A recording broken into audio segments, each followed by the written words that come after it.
The Jello program starring Jack Benny with Mary Livingston and Phil Harris and his orchestra. The orchestra opens the program with I've Taken a Fancy to You from an Old Chicago.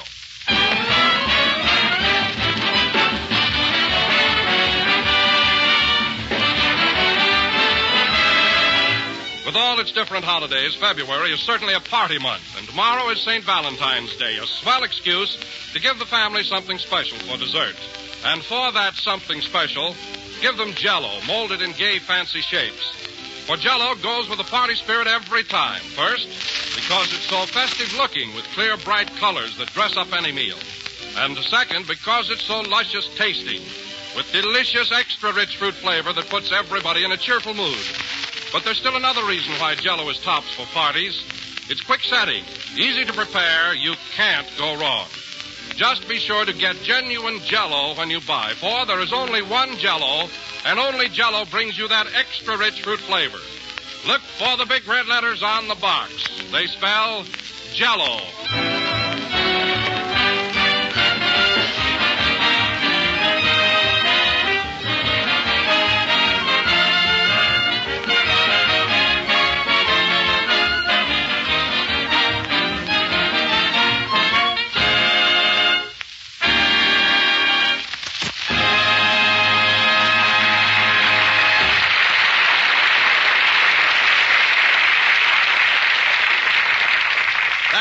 I've Taken a Fancy to You, played by the orchestra. And now, ladies and gentlemen, we bring you America's latest fashion plate, that Beau Brummel of Beverly Hills, Jack Benny.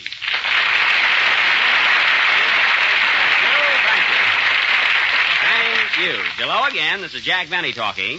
And say, Don, thanks for that nice build-up you just gave me. My goodness, what's come over you? Well, Jack, I read in the paper just the other day that the tailors of America selected you as one of the 10 best-dressed men in the country. Oh, they did? Well, I didn't know that. Are you sure, Don? Oh, yes, certainly. It was quite a story. Sure, I read it, too. It was in all the papers. It was, Phil? Gee, I'd like to see it. Have you got a clipping of it? Yes, and so have you. Well, all right, fellas. I was just trying to be modest, that's all. But it's true. I was selected as one of the 10 best-dressed men in the country. I came in second. Oh, who was first? Clark Gable. You know, Don, politics. You know. The only way I can figure it. Now, wait a minute, Jack. Wait a minute. Gable looks marvelous in clothes. In the first place, he's much thinner than you are. Oh, no, he's not, Don. We're exactly the same weight. Only mine is distributed a little differently. But we have about the same physique. Go on. If Gable was standing in a barrel, he'd have a better figure than you have. Well, first place, he never stands in a barrel. I don't know. I know what's the matter with you, Phil. You're just jealous because you weren't on the list. I'm not jealous. I just can't understand it, that's all. Oh. I dress as well as you do. Probably weller. Weller? Now, you can do gooder than that. You dress as well as I do. Look at that coat you've got on right now. What's the matter with it? What's the matter with it? Looks like a combination salad with patched pockets. Oh, hello, Mary. Hello, Jack. Congratulations. Thanks, Mary. I wish you'd have been here a minute ago, though. Phil can't understand why the tailors of America picked me as one of the best-dressed men. Well, I can. Certainly. Half of your relatives are pants pressers. That's so? You're just making that up. Say, Mary, take a peek at Phil and get a load of that coat he's wearing. Isn't that corny? Oh, it's a corny one, isn't it? Oh, I don't know. It's not half as loud as the one I saw you wearing yesterday. Well, that's different, Mary. That happens to be my polo coat. Polo coat? What do? Ride on a zebra? It'll make you any happier, yes. But you know what kills me from the attitude of this gang? You'd think I never knew anything about style. Let me tell you something, fellas. I'm coming out with a new suit in about 3 weeks that'll knock your eye out. And I don't want you to copy it either, Phil. What kind of a suit is it? Well, it's a double-breasted English drape model with a new zipper vest. Oh, it's the last word in suits. Hey, that sounds pretty good, Jack. What color is it? Well, it's a sort of a fudge brown. Oh, it's beautiful.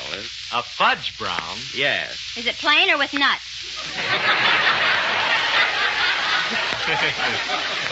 Plain. And I'm going to look swell in it, too. It fits so snug it has a 32-inch waistline. What are you going to do with your stomach? Well, naturally, Phil, when I tighten my belt, my stomach will go up to where my chest is.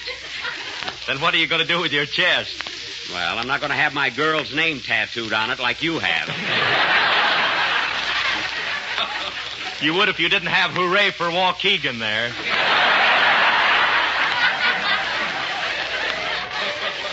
Well, what if I have? Now, look, fellas, let's drop all this talk about clothes. Just because I get a little recognition once in a while, everybody here has to turn green with envy. Now, let's change the subject. Oh, hello, Kenny. Hello, Jack. Congratulations. Thanks, Kenny, but I've heard enough about my clothes, so forget it. I'm talking about your birthday. My birthday? Oh, yes, tomorrow is my birthday. February the 14th. I forgot all about it. Well, congratulations, fella. Happy birthday. Sure, thanks, fella. Yes, sir, I was a little Valentine. Gee, funny how it slipped my mind. Well, it didn't slip mine. I brought a cake for you, Jack. Wait till I get it. A cake? Well, that was thoughtful, Kenny. Here you are, Jack. Well, thanks. Say, that is a beautiful cake. And it has such nice decorations. Yeah, I hope I guessed right. I put 50 candles on it. 50 candles? Oh, I got more in my pocket. Oh, you have? Well, keep them in your pocket. All right, but I better blow them out. 50 candles. I'm not 50 years old. I'm not 45. I'm not even 40. Hurry up, Jack. You'll be late for school. Now, wait a minute, Mary. You haven't worn rompers for some time either, you know. On the level, Jack, is tomorrow really your birthday? Yes, Don, it is. Well. Ladies and gentlemen, if you're planning to celebrate Jack's birthday tomorrow by having a little party, top it off with tempting, delicious Jello. It is economical and easy to make and has that extra rich fruit flavor. Well, thanks, Don. That was a lovely gesture. And now, folks, Phil Harris will... Wait a minute. Come in. Telegram for Jack Benny. Right here, boys. Thanks. Oh, wait a minute. Here's a tip for you. Say, this must be your birthday. Who's the wire from, Mary? Just a second, Jack. Oh, Jack, it's from your father. My father? What does he say? He says, Dear son, congratulations on your 25th birthday. I couldn't afford a telegram then.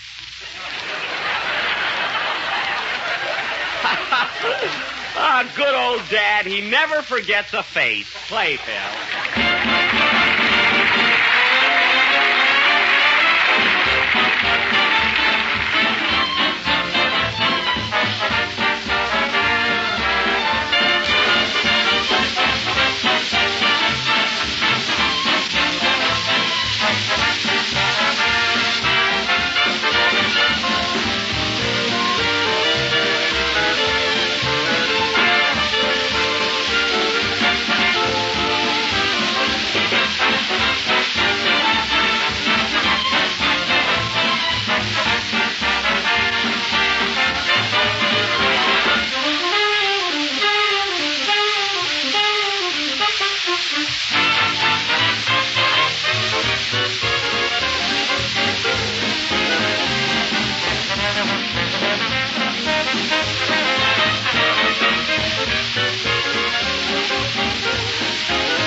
Education played by the orchestra. And now, ladies and gentlemen... Wait a minute, Jack. That number was played by Phil Harris in the orchestra. Why don't you mention the conductor? Well, they know it wasn't Toscanini. Anyway, Phil, you have a distinctive style of playing. You couldn't be confused with any other band. I couldn't, eh? No. You have the only orchestra in the world where the drums carry the melody. And now, folks... Jack, now that Kenny gave you a cake, are you going to throw a little party tonight? Well, I would, Don, but I have to rehearse tonight with my leading lady for my new Paramount picture. I'm going over to Francisca Gall's house. Oh, are we? No, Phil, you're not going this time. And say, Mary, I wish you'd run through my lines with me, will you, before I go over there? I'd like to brush up on my part.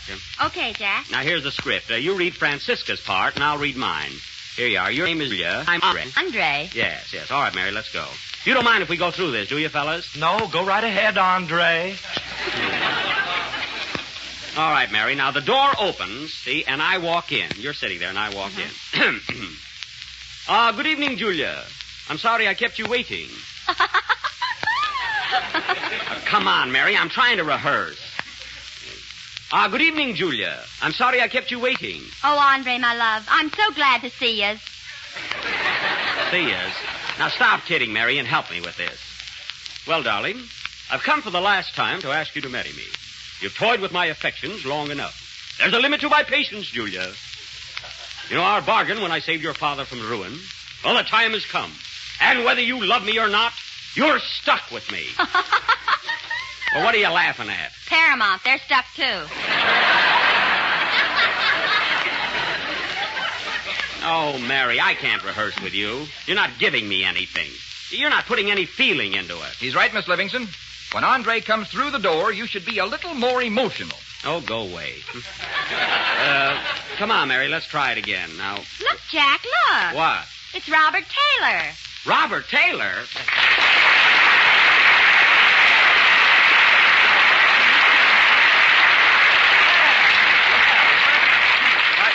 Why, Bob, I didn't know you were standing there watching us. Where'd you drop in from? Well, I was sitting out front watching your show, and you seem to be having a little trouble with that scene, so I thought I'd come up and offer a suggestion or two. Well, it's awfully nice of you, Bob. I'm always glad to see a kibitzer. But really, I don't need help. Well, might be too late at that. Oh. You're sharp there. Now, look, Jack, the reason Miss Livingston did not respond properly was because you were not convincing as a lover. Well. How do you like that for crust?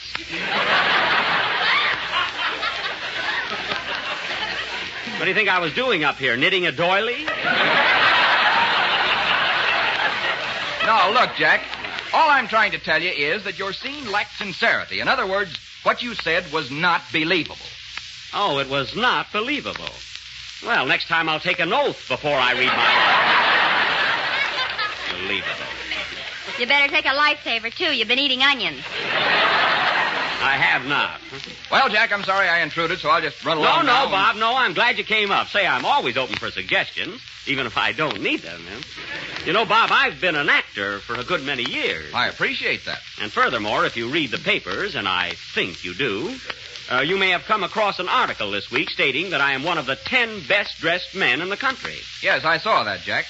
Yeah. Say, do you mind if I tell you something? No, go right ahead. Well, Jack, take that suit you're wearing right now. Yeah? Listen, I gave a better one than that to my gardener, and he refused it. Well, if my gardener ever did a thing like that, I'd hit him right over the head with a petunia. Well, Bob, so much for the ribbing anyway. To tell you the truth, I'm really glad you came up. Now that you're here, I want you to meet the members of my cast. It's about time. Yeah. Bob, this is Mary Livingston. Hello, Mary. I'm delighted to meet you. Well, thanks, Mr. Taylor. I mean, Robert. I mean, Bob. Mary, you don't have to be so nervous. Well, gee whiz. You know, Mary, I must say you've handed me a lot of laughs, and I think you're just as charming in person as you are on the radio. Well, thanks, and... Well, I think you're just as charming as I am.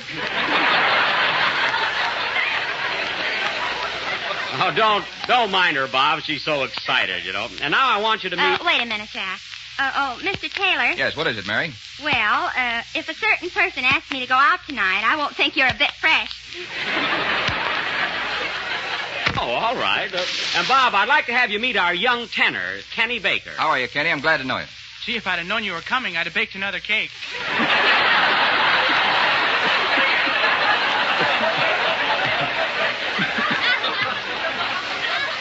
Why, Kenny. You know, Mr. Taylor, I'm in pictures, too. Yes, I know you are, Kenny. I've seen you in a lot of them, and I think you're doing a swell job. Yes, sir. You better watch out for me. I'm dynamite.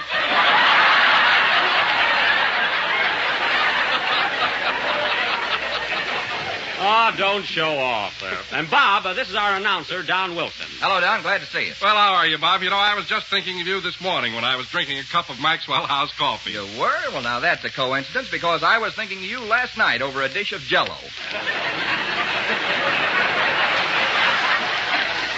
Well, that's the best we could do with that, folks. And, Bob, this is our orchestra leader. Oh, I know, Phil. Hiya, Philsy boy. It's good to see you again. Hiya, Bobby. Did we have fun the other night or not? Yes, sir. And by the way, Phil, thanks for getting me that date. It was mighty nice of you. What? Phil got you a date? Yeah, man. Well, of all things. Say, I hope it wasn't the girl he got for me, Dolores Del Schmutz. No, this was her sister. They call her Sugar. Oh, Sugar Del Schmutz. Well, Bob, now that you've met my cast and the Del Schmutzes, I want to tell you that I saw the preview of your new picture the other night, A Yank at Oxford, and I thought it was one of the best things you've ever done. Thank you, Jack. I'm glad you liked it. By the way, Bob, what was the first big picture you ever made? You know, the one that you think started you off with a bang. Well, Jack, about 3 years ago, I made a picture called Broadway Melody of 1936 with Eleanor Powell, Una Merkel, Sid Silvers, Buddy Ebsen, and June Knight. Oh, yes, I saw that. It was very good, too. Say, wait a minute. I was in that picture.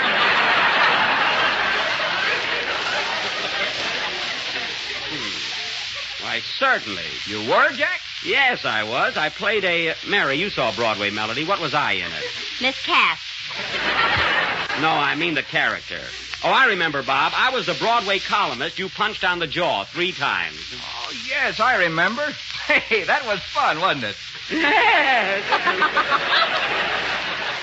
I'll say it was fun.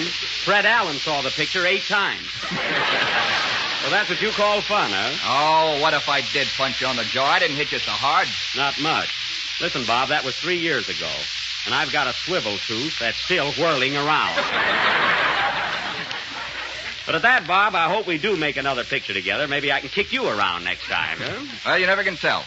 Well, Jack, I think I'll run along now. I don't want to take up any more of your time. Now, wait a minute, Bob. Wait a minute. You offered to help me out in my little dramatic scene here, and I'm going to hold you to it. You don't mind, do you, Bob? No, not at all. I didn't ask you, Mary. Not at all. Do you mind, Bob?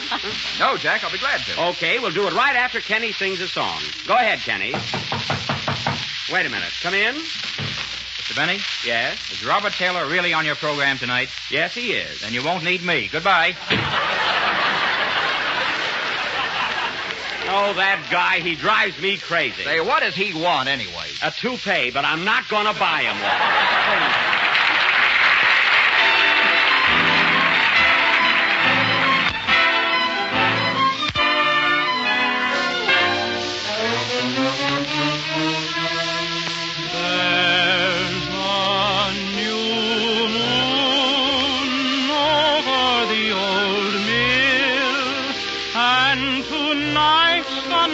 For me to be with you,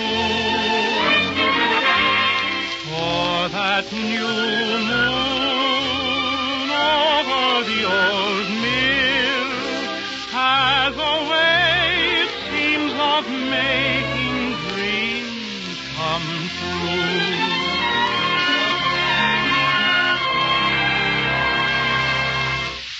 Day is done and night is falling, whippoorwills are sweetly calling me to the old mill stream. I will meet you by the willow. Once again your arms will pillow me. The while I dream, there's a new moon over the old mill, and tonight's the night for me to be with you. For that new moon over the old mill has a way, it seems, of making dreams come true.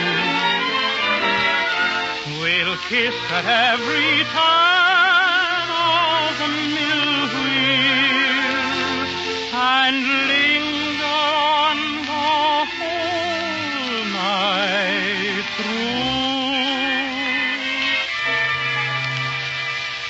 There's a new moon over the old mill,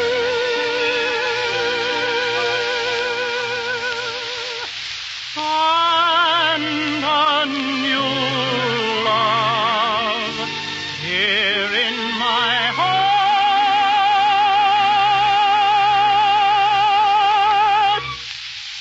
for you.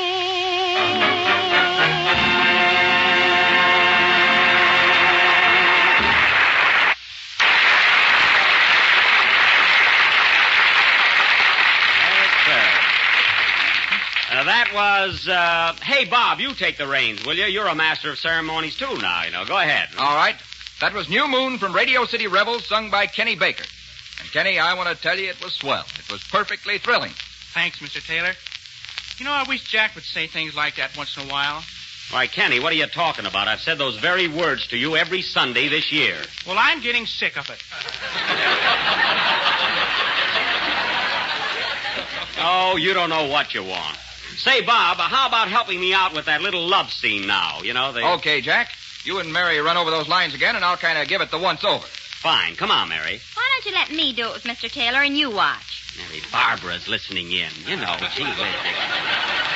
Look, anyway, I'm the one who needs rehearsing. That's why I don't want to do it with you. Well, it wouldn't hurt you to help me out. Now, come on. Here's the script. We'll take it from the same entrance. Now, remember, Jack, put a little fire into it. Okay, Bob, I gotcha.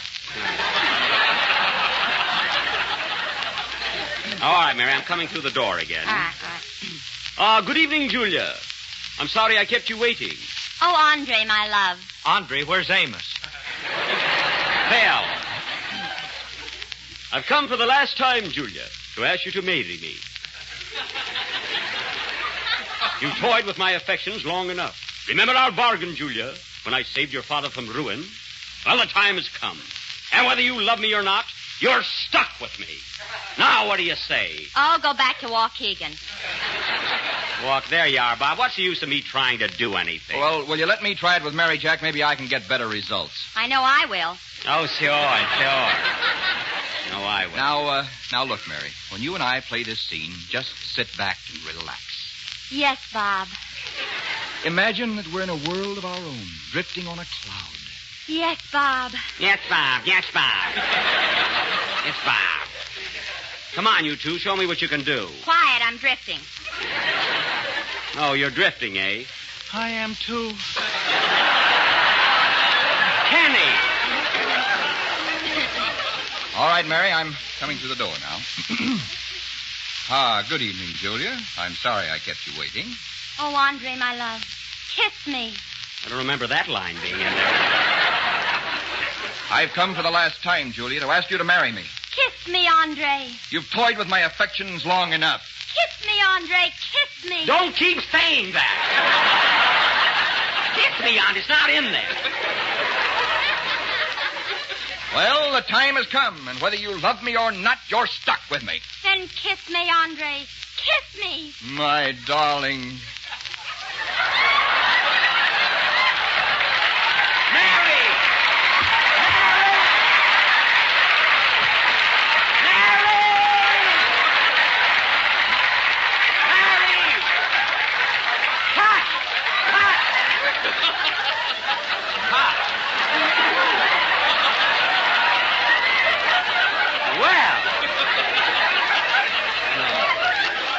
I'm the one that's going to play it.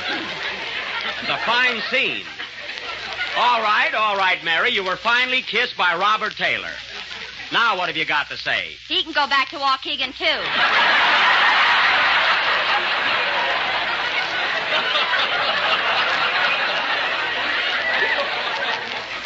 Why, Mary. Mary, didn't you enjoy it? No, but let's do it again. Oh, I thought so.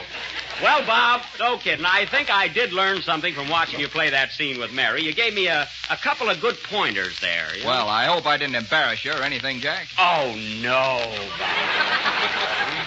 No, and I'm very grateful. After all, you're an actor and I'm a comedian. An alleged comedian, anyway. My only serious moments...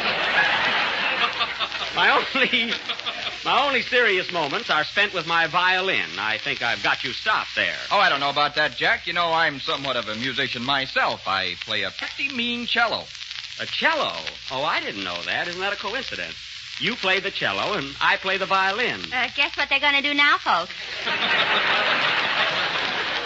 Mary. Well, Bob, we can borrow a cello and a violin from the boys in the orchestra. Now, how about you and I swinging out on a nice hot tune? Fine. You know Mighty Like a Rose? Oh, that's a sizzler. Say, Phil, let us have a violin and a cello, will you? Not without a deposit. Now, we're not going to leave the room. Okay, here you are, boys. All right. Oh, Don, introduce this number, will you? Yes, sir. Ladies and gentlemen, we now bring you Jack and Bob, those rhythm rascals, who will give you their interpretation of Mighty Like a Rose.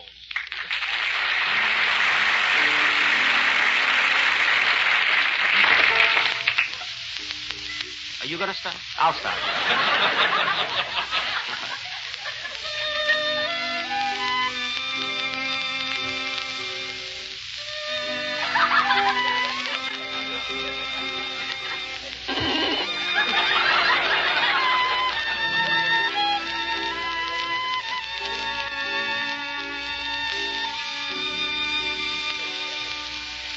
Pretty little flower. Just play it, Jack.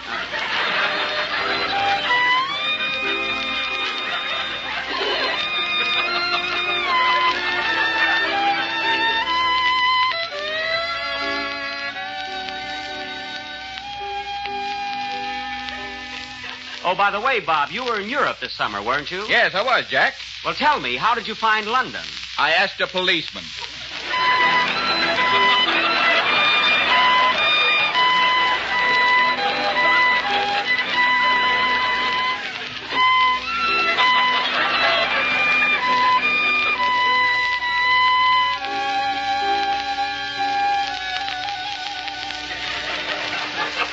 Oh, Bob. Yes, Jack? What goes around a button? A goat. You guessed it the first time.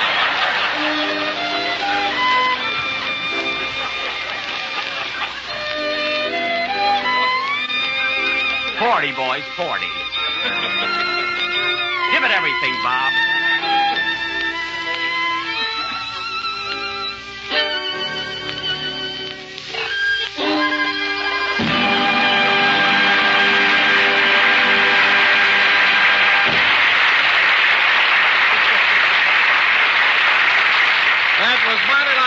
With Bum Jokes, played by Robert Taylor and Jack Benny. Thanks, Don. And now, folks, is an encore. Phil, play, play. If you want some new and delicious dessert ideas, just take a look at a package of Jello chocolate pudding. You'll find some grand suggestions. For instance, you can add toasted nut meats to your chocolate pudding, or half a cup of raisins, or crispy shredded coconut. And we've had lots of letters from women who tell us that Jello chocolate pudding makes the most delicious filling for chocolate cream pie they ever tasted. But no matter how you serve it, in a recipe variation or just as is, Jello chocolate pudding is a dessert the whole family will love. It's creamy, rich, and smooth and tastes like the old-fashioned homemade kind, for it's made with the same fine, wholesome ingredients. That's why it tastes homemade, so chocolatey and delicious. Jello chocolate pudding is quick and easy to prepare. You'll find the simple directions on every package. It sells for the same low price as Jello, so ask your grocer tomorrow for Jello chocolate pudding. Well, we're a little late, Bob, but I'll see you next Thursday night on your Maxwell House program. Thanks for coming over. Good night, folks. Jello.